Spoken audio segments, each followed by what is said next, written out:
Hi mga prel, kain tayo ng bechamel, makarona. Hindi ko na na-video kanina kasi kasama ko yung amo kong babae. Nakaupo siya dito. Siyempre, respeto. Okay lang sa kanya, kaya lang, nire-respeto ko rin naman. Kaya, pag iyon, kasama ko dito sa kusina, hindi ako nagamit ng cellphone. Pero hindi siya nagagalit, okay lang. Kaya lang, nire-respeto ko din siya. Kaya hindi ko na ano kung paano ko gawin itong macarona bechamel. Sarap to, gagawin ko to sa Pinas, sa apo ko. Sarap.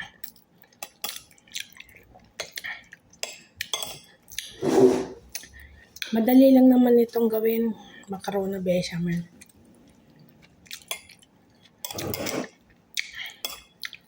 Bukas gagawa ko ng marag. Hindi marag. Masagga. Bibigay daw sa biyanan niya.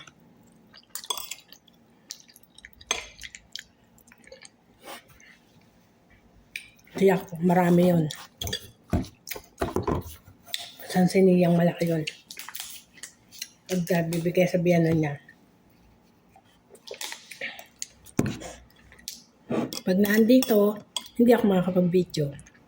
Pero pag wala amo ko, ako lang mag-isa, makakapag-video ko.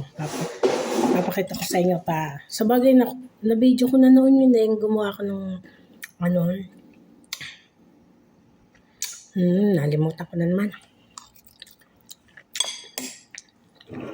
Tanda na. Sarap po. Macarona bechamel.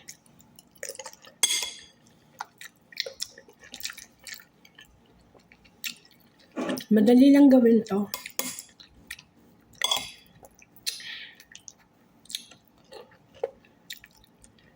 Gagawin ko to sa apo ko. At ako magugustuhan to. Lahat na natutunan ko dito ng luto na masarap. Papatikim ko sa dalawa kong apo. Hindi na sa anak, hindi na sa manugang. Sa apo na lang. Masarap to, tiyak naman magugustuhan to. May gatas kasi to eh. Saka may mozzarella. May buttercream.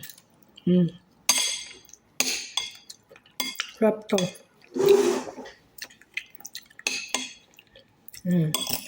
Yung manok giniling ko. Hindi buong manok, giniling ko yung manok. Sarap.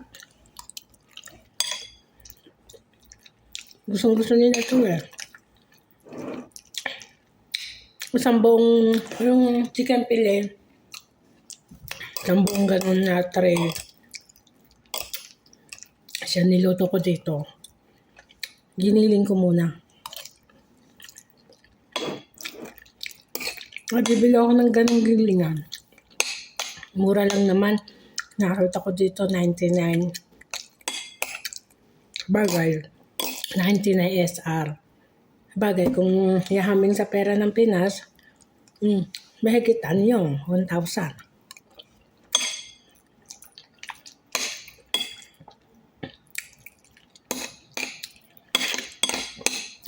Mahal daw ngayon na lahat dito.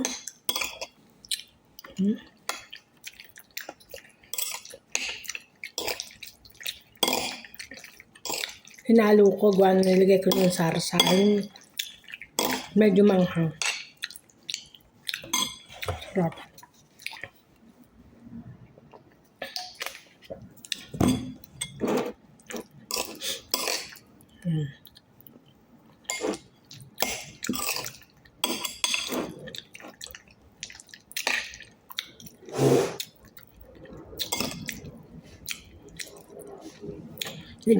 Yung pinag-anuhan nito, may harina din.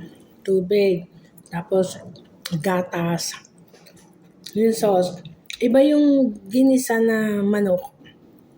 Iba yung lalagay mong sauce na parang gatas. Matrabaho din. Kasi pinalambot mo muna to sa tubig na may asin na may mantika. Tapos yung manok,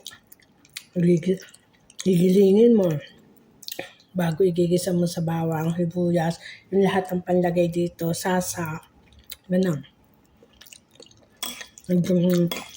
Pagluto na yung manok, pero yung ng konting tubig, pampalambot ng manok. Hanggang na madyo. Tapos, pagluto na yon, lagyan mo na sa isang tabi. Kumuha ka na isang kaserola. Lagyan mo na 3 kutsarang harina, 3 kutsarang gatas, lagyan mo ng tubig. Shake mo na i-shake. Tapos pag na-shake mo na, kumulo na siya, lagyan mo na mozzarella, buttercream. Yun. Hayaan mo ito lumambot. Pag malambot na, pag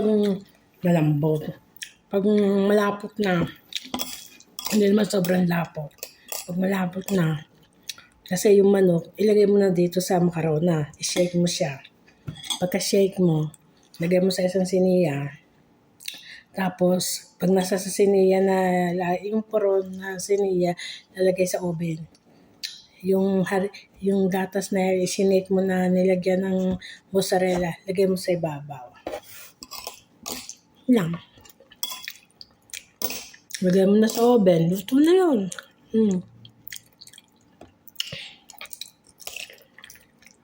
Sarap siya.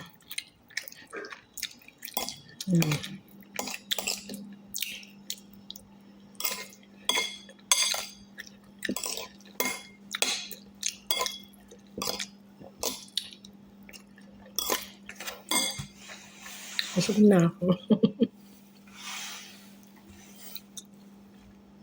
Hi, Kuya Bal.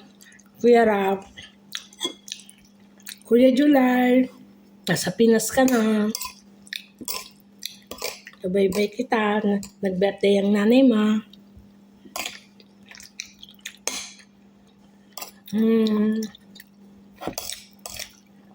Bye-bye na.